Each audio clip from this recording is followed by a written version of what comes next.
जांच करो, जांच करो, जांच करो। 20 लाख शेयर घोटाले की सेबी जांच करे, जांच करे, जांच करे।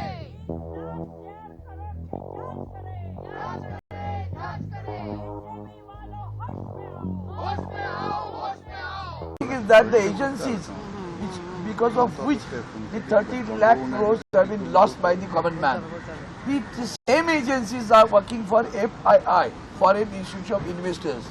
The same agencies are working for exit poll. That linkage with them, that's really a serious thing to be investigated, and that is what we have pointed out to Mr. Bhatia, who is the whole-time member of the SEBI, and we asked him to investigate thoroughly the matter over there.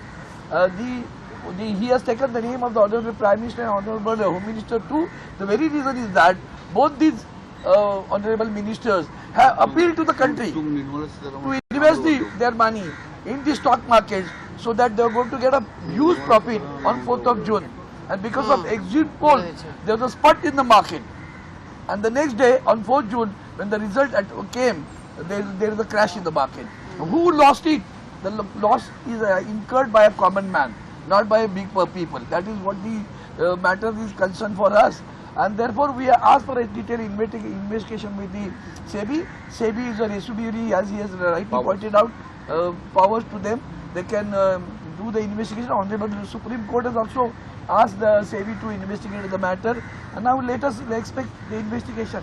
हाँ, एक सुबह में 8:30 बजे आदरणीय शरद पवार साहब के घर पे एनसीपी एसपी की जो प्रमुख है उनके घर पे एक मीटिंग हो गई थी सिल्वर ओक पे, और वहाँ पे तृणमूल कांग्रेस के 4 खासदार है वो आके उन्होंने ये बताया कि उनको सेबी ऑफिस में जाके जो बीच में से जिस तरह से मार्केट क्रैश हो गया और उसके पहले उछाल हो गया, ये गलत है। तो इसकी कंप्लेंट और इसकी इंक्वायरी होनी चाहिए। इसके लिए सेबी एक रेगुलेटिंग अथॉरिटी है, वो जो स्टॉक एक्सचेंज को कंट्रोल करती है। अनएथिकल और इलीगल अगर कोई कंप्लेंट हो तो उसकी दखल लेने वाली एक ही संस्था है, that is called stock exchange, ये जो इंस्टीट्यूशन है। तो यहाँ पे वो आएंगे। आपको पता है कि राहुल जी ने भी जॉइंट पार्लियामेंट्री कमेटी का डिमांड इमीडिएटली किया था। उनका भी ये कहना था कि इस तरह से exit poll, basically exit poll ही गलत थे, और उन्होंने जानबूझकर बड़ा आंकड़ा बताया था 400 पार एंड ऑल दैट। और जब लोगों को रियलिटी मालूम थी और रियलिटी ऐसी नहीं थी, वो सब हमें सबको पता ही था, लेकिन सिर्फ उस चीज़ का गैर फायदा लेने के लिए उन्होंने बताया था, और मार्केट एकदम सबसे ज़्यादा उछाल में आ गया और रियलिस्टिकली एकदम डाउन हो गया जब रियल रिजल्ट इनको पता चला कि एनडीए भी उतना मिनिमम जो सरकार फॉर्मुलेट करने के लिए उनके पास उतना रिक्वायर्ड आंकड़ा नहीं है, तो इमीडिएटली वो उछाल डाउन हो गया। तो ये उनका सब लोगों का ये कहना है विद इन अपोजिशन का कि इस तरह से अमित शाह जी, उनका रोल है इसमें, प्रधानमंत्री कार्यालय का भी रोल है, उनके पास कुछ डॉक्यूमेंट्स होंगे, उसके आधार पे ये उनका ये काम नहीं था।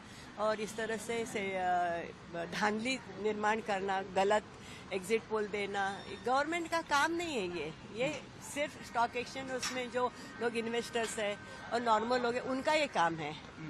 ये रिस्क उन्होंने लिया और फाइनेंशियल लॉसेस आम लोगों को हो गए, ये definitely serious cause of concern है। इसकी इंक्वायरी होनी चाहिए।